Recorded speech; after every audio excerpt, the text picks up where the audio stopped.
El aumento del combustible ha impactado ya en los surtidores, se venía comentando, se venía observando, decíamos con algunas características, ¿no? Que ha aumentado en un porcentaje mayor en la zona de Cava, en la zona del AMBA, que en el interior del país. Un aumento que estaba previsto, pero está atrasado, no está atrasado el combustible todavía. Pedro Yorbandi es el presidente de la Cámara de Expendedores de Combustible de Santiago del Estero. Hola Pedro, ¿cómo va? Gracias por atendernos. Hola, buen día, ¿cómo están? Gracias por llamarme. Bien, bueno, antes que nada, este aumento se dio de manera diferenciada en la zona del AMBA, en la ciudad de Buenos Aires, con respecto al interior del país, en un porcentaje realmente importante, ¿no?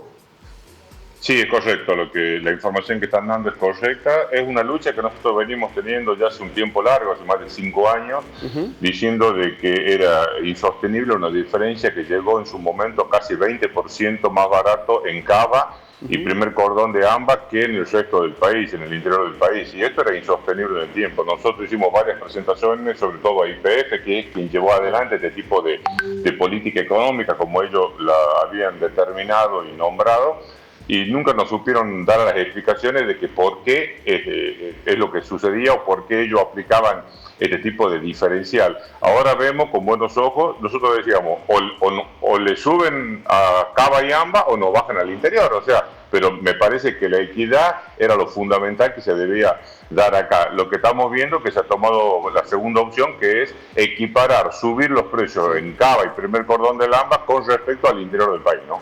Bueno, ya no hay distrito que esté menos de 1.000 pesos el combustible más barato, Pedro.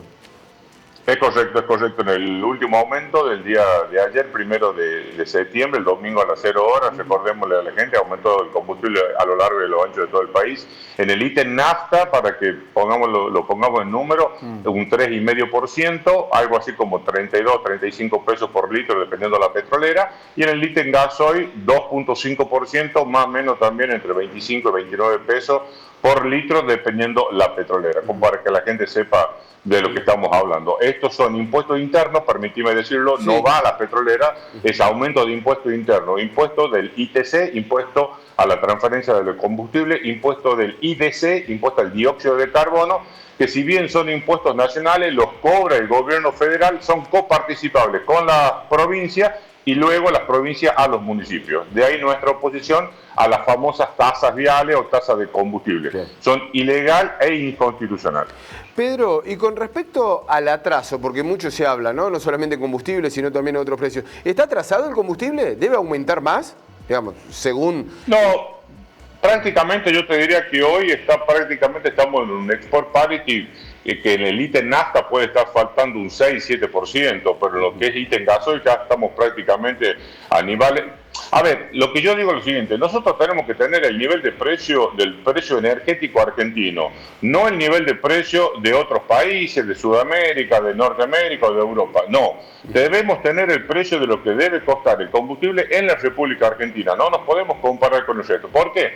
Y tenemos un país como Uruguay que no tiene pozos petroleros, no tiene destilería, por ahí nos podemos comparar más con Brasil, tienen otra infraestructura.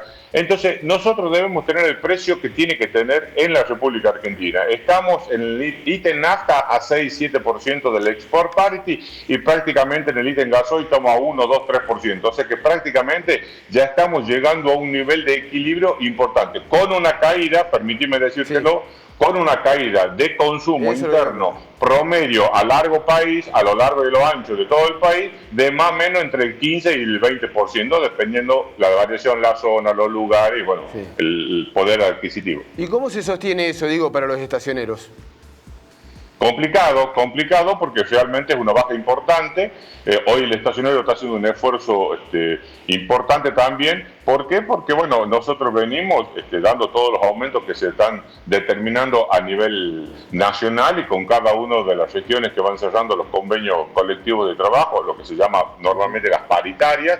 Venimos también aplicando los mayores costos que tenemos en nuestra estructura de las empresas, en nuestra estructura de costos, todo lo que es la parte de servicio, mantenimiento mantenimiento, mano de obra, repuesto, los profesionales contratados, contadores, abogados, ingenieros, la gente que trabaja necesariamente dentro del sistema de la estación de servicio, uno le tiene que ir aumentando por lo menos lo que es el índice nacional, lo que es la inflación, y bueno, realmente eso se complica con una disminución de prácticamente 20 puntos, más o menos, entre 15 y 20 puntos de los volúmenes de venta, ¿no? Haciendo una comparación, Pedro, usted tiene mucha experiencia en esto. ¿Estamos en un promedio de venta similar a dónde? ¿A qué época de la Argentina?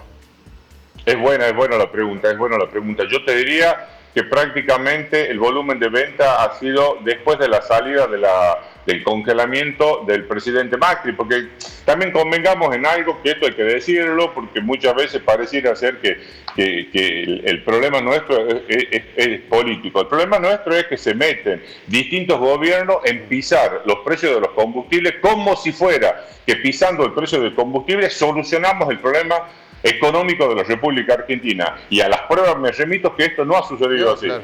El presidente Macri arrancó con los famosos, por decir los últimos 5 años, arrancó con los famosos 90 días de congelamiento, que mi frase célebre era: yo quiero que me digan y me expliquen qué va a pasar el día 91, y después vino el ministro Massa en la presidencia de Fernández, justamente pisando los precios del combustible cuando teníamos una inflación de 2 dígitos, con una autorización de aumento del 4.5%. Y esto es pisar los precios de los combustibles. Esto es muy complicado. Yo creo que nos tenemos que remontar para tener estos volúmenes de venta a 4 o 5 años atrás, a tu pregunta. Pedro, ¿mantiene la intención, no sé si tendrán el dato, la conversación, de equiparar el precio definitivo en todo el país? ¿O es una política con este porcentaje que se aumentó en Cava con respecto al interior del país, ya estaría equilibrado? ¿Se sabe cómo sigue? Sí, la idea es, de los que nos dicen los directivos de las petroleras, es justamente equiparar lo que es Cava y AMBA en un proceso de 6, 7, 8 meses, digamos un año vista de cuando se inició, que fue allá por mayo, junio, es justamente equiparar los valores de Cava y AMBA con el resto del país, que le parece injusto. Mira, yo te voy a decir lo que yo comenté y sigo comentando en medios públicos y en medios de reuniones con funcionarios de gobierno. Y lo que yo vengo diciendo es que justamente lo que se tiene que hacer es que el interior del interior, el interior profundo, o sea, no la capital de provincia, el interior, pague menos. Ustedes, por ejemplo, están en Río Cuarto. Vos para cualquier trámite, yo soy abogado, de cualquier médico que tengamos que ir, por ejemplo, nosotros los abogados, a la Cámara, a una casación, tenemos que trasladarlo del interior de la provincia a la capital de provincia. Nosotros deberíamos pagar menos, yo también vivo en el interior. ¿Por qué pagamos más? Deberíamos pagar menos. Entonces me parece que la escalera mal formada inicialmente debería ser al revés. Que pague más el que está en Cava y AMBA porque tiene todos los funcionarios nacionales a la vuelta de la esquina, y de ahí la escalerita al medio, la capital de provincia, pero más barato el interior del interior de la provincia. Río Cuarto, La Bulaye, donde nos tenemos que trasladar por cuestiones médicas, por cuestiones judiciales por un montón de cosas a la capital de nuestras provincias. Pedro, como siempre es un placer tenerlo por aquí. Un fuerte abrazo. No, por favor, el agradecido soy yo. Permitime agradecerte a vos y en vos a los chicos y a las chicas de producción que siempre tan gentilmente se comunican conmigo, y en nombre de la Cámara CEPACE de Santiago del Estero, pero también de la Confederación Nacional Seicha, de la cual soy secretario. Permitime agradecerle a ustedes y, como siempre, mi teléfono a disposición para cuando la noticia así lo requiera. Gracias por llamarme. Abrazo, Pedro. Hasta luego. Pedro Yorbandi, allí de Santiago del Estero, hablando del combustible, de cómo se viene, la brecha que se achica en el interior con respecto a Cava.